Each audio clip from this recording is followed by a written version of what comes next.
The State Cabinet today decided to revise the taxes on petrol and diesel in the state. Talking to reporters after the Cabinet meeting, Health Minister James Speaker Sangma said that the Cabinet has taken the decision after detailed deliberations, informing that the present rate of taxes on petrol is 13.5% or rupees 11 per litre.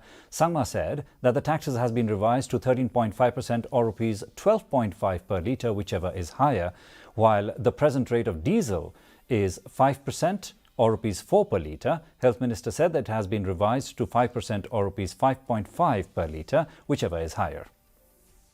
Be rupees 1.92 cheaper than what it is in Assam. Along with this, I would also like to inform that despite the hike in our tax structure and the consequent increase in the oil in the prices of petrol and diesel, we are still as a state in terms of petrol and diesel prices are the cheapest in the entire country. Chief Minister Conrad Sangma on Tuesday ruled out any changes